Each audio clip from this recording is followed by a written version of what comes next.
My name is Sam. I'm the Partnerships and Communications Manager at Fairygodboss, and Fairygodboss is the largest career community for women. Our mission is to improve the workplace by increasing transparency, and we offer a ton of great free resources like anonymous company reviews, job listings, articles, virtual recruiting events, and so much more to help you succeed throughout your career and your life.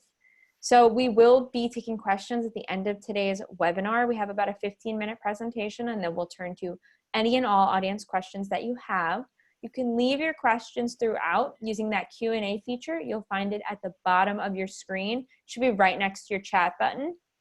And when you leave a question, you can leave the question as yourself or anonymously. So if you have something that you don't want to attach your name to, don't worry, you can leave that question there. So please ask anything that comes to mind. We'll also be recording today's webinar and sending it out in a follow-up email later today. And it will also be posted to the Fairygodboss website. So if you want to rewatch it back, send to a friend, you'll have the chance to do so. Here with me today is Lynn Ryder. After 30 years in corporate HR, Lynn became a personal coach and began presenting her popular Reinvent Yourself workshops nationwide. Prior to working in HR, she worked as a TV news reporter, anchor, and a radio talk show host, as well as a career consultant at Drake, Beam, Morin, and at Lee Hecht Harrison. She was also a communications lecturer for the Wharton MBA program in San Francisco. Thanks so much for being here today, Lynn. Over to you. All righty. Thank you, Samantha, and thank you to Fairygodboss. This is a marvelous opportunity. And hello, reinventors. So we are all reinventors right now in these uncertain times. I want to send you greetings from Mill Valley, California. We're just north of San Francisco, so welcome from around the country. I want to show some slides. I'll put those up now. And then what I'd like to do is take your questions. And if we don't get to your questions, then you are welcome to send me an email at lynn.ryder@gmail.com or visit my website, which is reinventyourselfafter50.com. I hope today, my goal is to give you some first steps for envisioning your joyful, fulfilling, abundant future. In times like these, we need some hope, and we need some steps for dealing with difficulties, and we need some first steps. So you're going to get all three today, I hope. I wanted to tell you a bit about myself. Thanks to Samantha, you have the big picture. My most common job title when I worked in corporate America was Change Management Consultant. Now, doesn't that sound relevant for these times? So I'd like to apply some of what I've learned over the years and what I also learned by writing my book, which was called Road to Fulfillment. It's about people at midlife who made dramatic life changes. Not only was I interested in the changes they made, but I wanted to learn about how they did it. So we're going to learn from what they taught me. And of course, I'm learning every day when I teach my workshops and provide personal coaching. And finally, don't forget to check out my blog at reinventyourselfafter50.com. It changes every month. I've got one right now about how to be more optimistic. And I've got one last month on how to have fun at home, which we are all trying to do in these difficult times. So take a look, and I welcome your feedback online or at my email. So when I wrote my book, Road to Fulfillment, I had just turned 50. I was wondering what's next. I'd already worked in TV and radio, and I'd been a strategic planner, and I can go on and on. But I wanted to figure out, wow, okay, I've done those things. Where do I go now? So I talked to people who had turned to the arts, to social activism. They became therapists or ministers, or went into healthcare, or they retired, but retired with purpose, mainly focused on the environment and on education.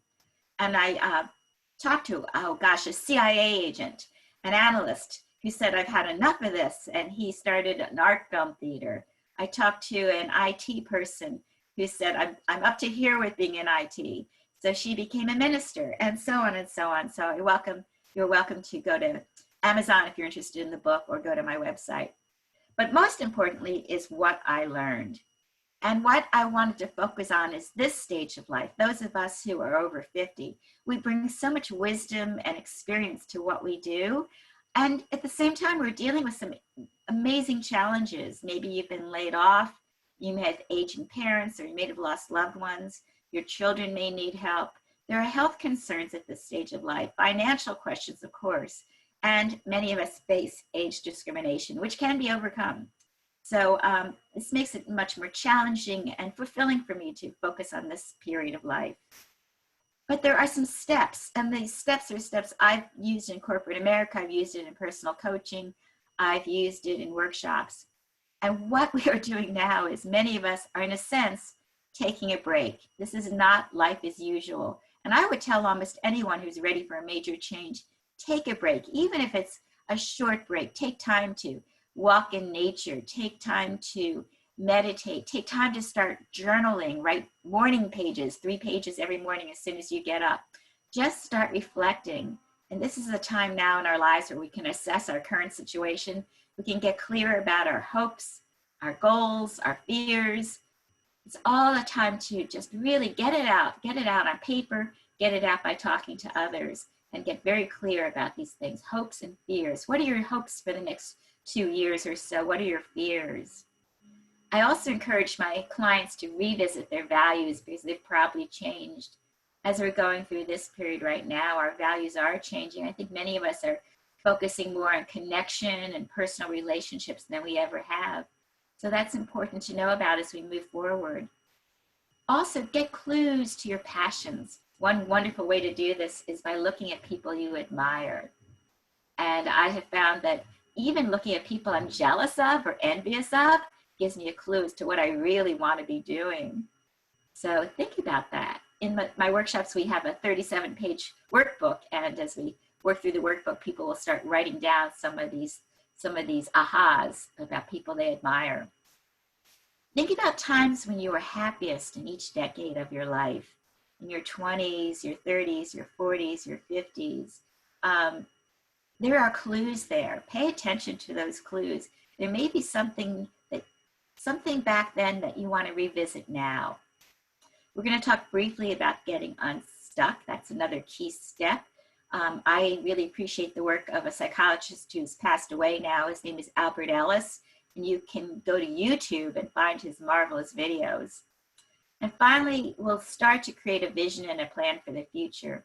And some of the questions you may ask are, who do I want to be now? What's needed? Maybe what's needed are some essential services, and maybe these are things you never thought about doing. And maybe it's not a passion for you, but focus on what's needed now, do it, and out of that, you'll start to see what's needed in the future and where your passion lies. So what do reinventors who are successful do? Well, they plan. And I admit I was a strategic planner, but I love planning, and good reinventors are going to think about, okay, what's plan A? Suppose this happens. Oh, suppose we have to stay in place longer. Okay, what's my plan B? What's my plan C? You should have several plans and think them through. What would it take to make those plans reality? Of course, you need to be optimistic. And I will tell you, if you are optimistic, you are more than 50% more likely to live beyond the age of 85. This is proven, this is scientific, and you can read about it in my blog. Adaptability is enormous right now. We need to be so flexible because we don't know what the future calls for. And we don't know. These are challenging times, so we have to be willing to bend, be flexible. Have a supportive community. In Mill Valley, we're all going out and we're howling at 8 o'clock every night. It's a way to connect. We're howling like coyotes. I know in New York City, you're clapping at 7 o'clock, and in other communities, some people are playing musical instruments. Reach out to your friends and your family and your neighbors and get the support you need right now. Enjoy leisure activities. There are things you can do at home. Read my blog, of course, but I didn't know there are just endless activities available online right now. You can do yoga online, you can do Pilates online, so on and so on. I want you to focus on good health because that's key. If you aren't healthy, it's going to be very difficult to reinvent yourself. So get plenty of sleep and eat well. Eat healthy foods. Put away the sugar. You don't need that right now. Feel purpose and passion. So connect with anything that gives you a sense of purpose. One of my neighbors was walking by, admired my garden, and started talking about her love for guitars. And she said, would I like to rent one of her guitars? And I said, yes. And now I wake up every morning and I can't wait to go online and learn a little bit more about how to play this guitar. It really gives me a sense of purpose at this time. And from there, I move on to other wonderful pursuits throughout the day. So find at least one thing that gives you a sense of purpose and passion. And I do believe we all need to believe in something bigger than ourselves. I call it being spiritual. But just go outside, look at nature. If you have a plant, look at your plant. There is something bigger than yourself. And finally, continue to learn. This is a time when we have the opportunity to learn and grow like we never have before. So take advantage of that. There's a lot available online. Okay, so what do we need for this perfect life we're going to create, or this fulfilling life? We need the right balance. And here's a list of things that I would include, very similar to the list of people who did well at reinventing. And what I often ask my clients to do is draw a circle. What does your life look like now? What are the sections of your life? How much time are you spending on each of these activities? And then draw another circle of what the ideal balanced life would look like. And think about how would you move from one to the other. So imagine you're happy now. I mean, really, you can be happy right now in this moment. Think about if you had permission to really enjoy your life now, what would you be doing? What's something that would make you feel good? What activities could you do? Do you have any crayons or pencils? Maybe you could be drawing. My friends and I sometimes will draw on Zoom. My girlfriend's in one place, I'm in another, and we're both sitting there with our pastels, just drawing away, and we're so focused and happy to have a partner, but focused on the moment, and that's so important. Okay, so some of us are feeling stuck, and we need to get unstuck. How do you do that? The pessimist will say, oh my gosh, this event will last a long time. It's going to undermine everything, and it's all my fault. And the optimist will say, this defeat is temporary. It's limited to this one instance, and it's not my fault. So if you want to learn more, I would recommend Martin Seligman's book, Learned Optimism. You know, I have some information from Albert Ellis on the ABCDEs of adversity, which I think we can do if there are questions about this. So for now, I'll leave that. And just want to give you quick tips, and then we'll go to your questions. So what do you want to do now? You want to talk to family and friends about your dreams, your hopes, your fears. You want to stay connected. You want to howl and clap.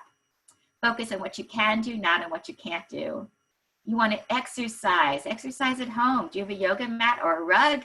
Do some stretches. Get outside and walk if you can, or bike. Read, write, do art, garden. Make music, eat well, sleep enough, meditate. And this is a great opportunity to find options for volunteering and donating. Even if you just have some extra cans, there are people who want to eat those soups, so donate them. Be realistic, get the facts. There are opportunities and there is help. And finally, this is a time to be calm, be steady, stay in the moment. If you have trouble with that, there are wonderful apps that are free, like headspace.com. And I want you to apply love, be patient with yourself, love yourself, be creative, feel gratitude, start writing down things you're grateful for, and finally have some humor. And I've got a few tips on my website, so you're welcome to go there if you are looking for some cartoons or jokes, which we all need right now. Okay, so I wanted to leave some time for questions. And if there are no questions, then I'll go back and share a little bit more from the slides. Thanks so much, Lynn. As I mentioned, everyone, you can leave questions in the Q&A. You'll find that at the bottom of your screen, and you can click the button that says anonymous, or you can leave it open and just submit under your name. So feel free to do so now. But a question that commonly comes up in our audience is people wanting to go back to work, actually, at later in life, after the age of 50, or sometimes even after the age of 60. So do you have any tips you would say for people who are trying to return to work, especially now, later in life? Sure. And I think some of what I covered earlier will apply, getting clear about what you want to be doing next. It may not be what you did before, but going back to things that excited you when you were younger will give you a clue as to what you want to do next. Certainly, there are lots of people that can tell you about how to write a functional resume, which may be I know you have information in your organization, but I think that's very useful right now because chronologically, yes, there may be a gap in your resume. And look for things that need to be done now. What's essential now? I often start with volunteering, and from those volunteer opportunities, I then have an opportunity to move into something more. And I'm willing to start, as I said, be flexible, be adaptable. Start anywhere. I have taken some very quote unquote lower level positions and been able to build from there to what I really wanted to be doing. And don't worry, I will tell you, I had many a job after the age of 60. I think if you come in with a lot of passion, if you've really done your homework, if you analyze the company, analyze the competitors, really know the industry, this is a time to be doing that research, so you will blow them away with how knowledgeable you are. So that combination of passion and commitment and research, I think, will really impress employers. Yeah, I also want to mention there's a lot of companies with really great return to work programs specifically for people who are returning to work later in their career after taking some sort of gap. Excuse the emergency vehicles outside my window. So look for companies that are doing those sorts of programs. That's a really great way to get back to work. So we had another question come in from an anonymous attendee.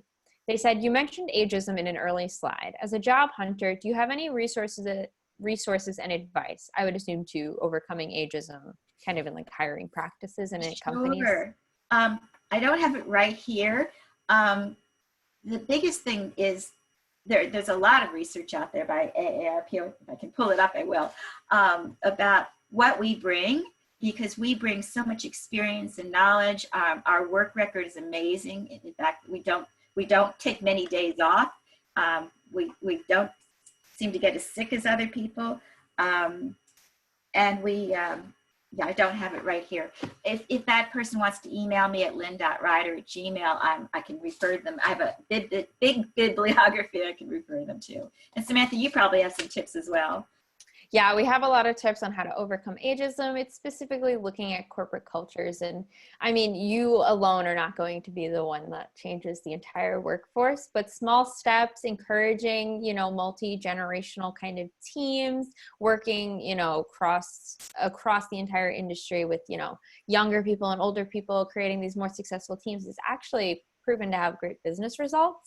So I find that putting things in terms of numbers for managers is always a great way to get things done, just showing them that you'll make more money if you hire me, because I bring so much insight and so many new ideas that maybe younger people aren't bringing. They're bringing different skills. So I think making the business case is always a great way to go. And then, just as an individual, looking for companies that are trying to overcome ageism themselves and have great hiring practices in place is a really great way for you to do that.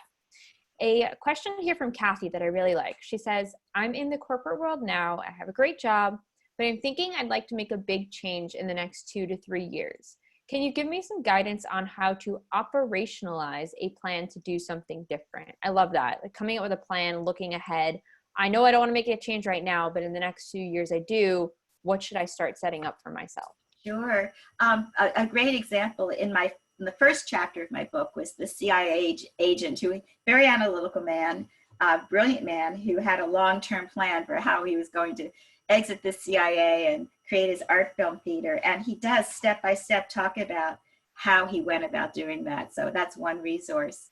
And if I'm not sure what the change is going to be, whether you want to create a business plan, but just any resources. And again, I'm happy to share my bibliography with anyone who wants it. I want to refer you to one book called Second Act Careers. Maybe you already know about it, Samantha, by Nancy Colomer. I found that to be helpful, but there are lots of other resources as well. Great. We had a question here from multiple attendees, an anonymous attendee, Mary Alice. They wanted to know, can you recommend any personality tests or assessment tools that older women can use to help them find new directions, to find their strengths, to find their passions? Sure. Well, of course, there's always the Myers-Briggs, which is my go-to, because it's so useful in figuring out what your career options are. They sure nailed me. And there is Strengths Finder, which is a book you can buy. It's by Tom Rath. It's called Strengths Finder 2.0. And I believe it's also online. It's very helpful in identifying your strengths. Awesome. Let's see. Another question that I saw a few people ask is, how do you go up into a brand new field? Like a new career path, I guess. Into a brand new field. First of all, an enormous amount of research. And second of all, yes, create that functional resume so that you can show how your skills transfer to the new field.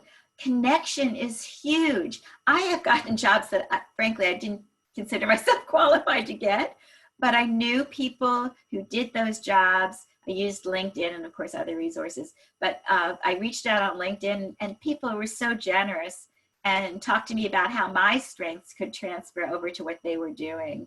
And once I got to know them and I showed them my passion and showed them my commitment, they were willing to recommend me so that I was able to get a job in their company. That's a great point. Just networking with every Absolutely. single person you know. You never know who knows somebody who's going to get you your next job. So just talk to everyone. And people you don't know, like on LinkedIn, you know, even if this person was, you know, the third level, it wasn't even a direct connection, I found people who were willing to help me. There you go. And everyone, if you look in the chat, I just dropped 2 suggestions we had on assessment, personality assessments and different tools. Yasmin and Denise left us some great suggestions. So thank you both. I dropped them in the chat. So if you want to take a look at them after today's webinar, oh, it looks like another one. We have another one. I'll drop it in there. So there's 3 different options. You can go take a look at those. I just wanted to make sure everybody saw them. Okay, another question I saw. We have a lot coming in, so I'm just trying to filter to some that I think will help everybody. Okay, a few people asked about looking for companies that help after you've taken a gap and employees over 50. Lynn, I'm not sure if you have any resources. I'll throw out a few I know of really quick. Sure. I'll take a look at my bibliography here. A great organization that we work with at Fairygodboss a lot is called iRelaunch. Great group of women over there. They're specifically helping people, I think over the age of 45 or 50, return to work. They work with a lot of different companies that offer kind of return to work programs. So definitely take a look there. iRelaunch is the name of them. You can Google them, they'll come up. And then specifically, I just know this because I'm working with them. It's just a super little plug for Johnson & Johnson. They have a Reignite program, sort of like relaunch, but it's called Reignite. It's more focused for kind of like STEM facing careers, but they call it STEM 2D because it kind of brings in design and stuff like that. So if you've ever worked in a field like that and you're looking to get back into it, but maybe make a little bit of a transition, take a look at them. We're hosting a webinar with them on Monday, actually, where we will be talking about that program. So if that sounds of interest, definitely tune in. I'll include details in today's follow-up email, but those are the ones I know of. Lynn, I'm not sure if you have any to add. One of my dear friends is actually on this webinar. She works with community colleges, and it's amazing. It's a great resource. So go into their career centers at your local community college, and they can help. Yeah, for sure. Okay, cool. So let's see. We have a lot of questions still coming in. Carol asked this question: can you recommend reflective resources to help me define how I want to reinvent myself for the future? So I guess something different from a personality assessment, yes, but something where they can look at what they've already done and how they want to apply to the future. Well, first of all, just in terms of being able to take a break and reflect, I think getting into the right headspace, as they say. I mentioned headspace.com. That's one of my favorites. They have meditations that are 10 minutes, even 5 minutes long. And I find it puts you into a very resourceful state just to get that calm and that clear. There are also some wonderful videos on YouTube. Jack Kornbluth, who's at the Insight Meditation Center, has some wonderful lectures and teachings. So I think that's just being in a calm, peaceful place is a good first step. We had a question that's coming in from a lot of people in different forms, but I think it boils down to essentially, how do you take the skills you have from one industry, or maybe the industry you've worked in for 30 years, take those skills out of it and then apply them to something totally different? We're having people who are asking, how do I identify my skills? How do I know where they're going to fit? How do I determine where I'm going next with those skills? So I guess that's kind of the question. I know it's a little bit broad, but if you want to give us like an overview answer, I think that would work.